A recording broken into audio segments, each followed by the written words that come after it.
नमस्कार दोस्तों। एक बार फिर आपका स्वागत है आपके अपने चैनल में। अगर आप चैनल पे नए हैं तो सब्सक्राइब करना ना भूलें, लाइक एंड शेयर। बात कर रहे हैं खींवसर उपचुनाव।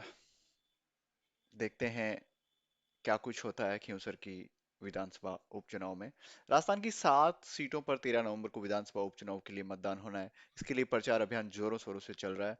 प्रचार के साथ साथ नेताएं पार्टी छोड़ने, दूसरी पार्टी में शामिल होने की भी कयावत जारी है।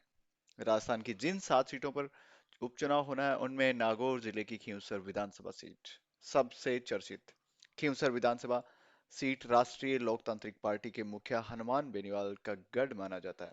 ये सीट लंबे समय से बेनीवाल परिवार के पास है, लेकिन इस बार बीजेपी, कांग्रेस और आरएलपी तीनों दलों के प्रत्याशी मैदान में हैं।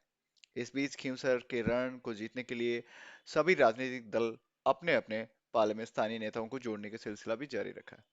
कांग्रेस प्रत्याशी से खास बातचीत में और उनसे जो संपर्क साधा गया, लोगों के जो रिव्यू हैं उसके अनुसार ये बताया गया है कि डॉक्टर रतन चौधरी से बातचीत के दौरान पता चला कि आरएलपी बीजेपी की बी टीम बताया। रतन चौधरी ने आरएलपी पार्टी प्रमुख हनुमान बेनीवाल पर निशाना साधते हुए लगातार कई बार जीत के बावजूद भी खींवसर विधानसभा सीट आज तक कोई विकास नहीं हुआ, इस सब के बारे में उन्होंने बताया। विधानसभा सीट आज भी शिक्षा, रोजगार और चिकित्सा के नाम पे जीरो बता रहे हैं।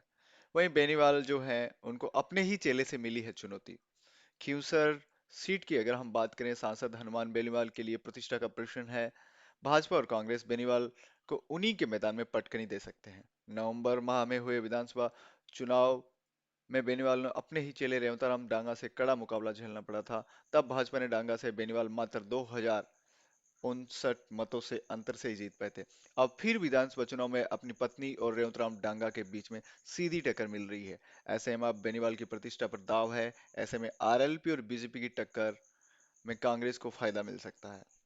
पुरानी साथी से मुकाबला। हालांकि बेनीवाल की छवि एक दबंग नेता की है और वो युवा नेता के रूप में माने जाते हैं, परंतु इस उपचुनाव में हनुमान बेनीवाल का सीधा मुकाबला अपने ही पुराने साथी रेवतराम डांगा के साथ है। रेवतराम डांगा पिछले 20 सालों से हनुमान बेनीवाल के साथ थे, परंतु आज रेवतराम भाजपा के प्रत्याशी के रूप में बेनीवाल के खिलाफ वोट मांग रहे हैं। खींवसर सीट पर जाटों का प्रभाव होने के चलते जाट वोट में सेंधमारी हनुमान बेनीवाल के लिए उपचुनाव में भारी पड़ सकती है। रेवतराम डांगा जो थे आरएलपी के संस्थापक सदस्य थे। 2018 में आरएलपी का गठन हुआ था तो रेवतराम डांगा पार्टी में थे। वे 3 बार सरपंच रह चुके हैं। लंबे समय तक हनुमान बेनीवाल के साथ थे। इसके बाद हनुमान बेनीवाल से अलग हो गए। 2023 में विधानसभा चुनाव में भाजपा की टिकट पर चुनाव लड़े। उन्होंने हनुमान बेनीवाल को कड़ी टक्कर दी थी।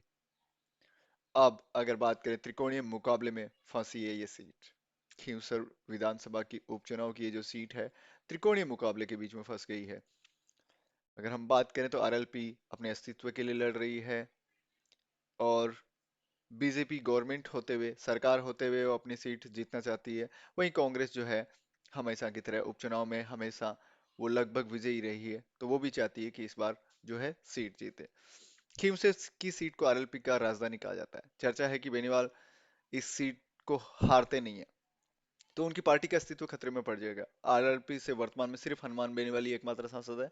विधायक भी हैं और वो भी खुद ही थे। फिलहाल विधानसभा में उनका कोई प्रतिनिधित्व नहीं है। खींवसर की हार बेनीवाल के दबंग अंदाज को खत्म करने के लिए काफी होगी।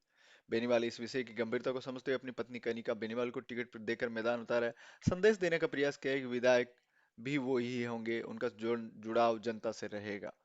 देखते हैं क्या कुछ रहता है इस उपचुनाव में, परिणाम किसके पक्ष में जाते हैं, आरएलपी, बीजेपी या कांग्रेस। क्योंकि इस विधानसभा में कोई गठबंधन नहीं है। तीनों पार्टियां जो हैं बड़ी पार्टियां हैं, उन्होंने अपने अपने कैंडिडेट उतारे हैं। देखते हैं जीत किसकी होती है। जुड़े रहिए चैनल से, आगे फिर चर्चा करेंगे नई जानकारी के साथ। धन्यवाद दोस्तों।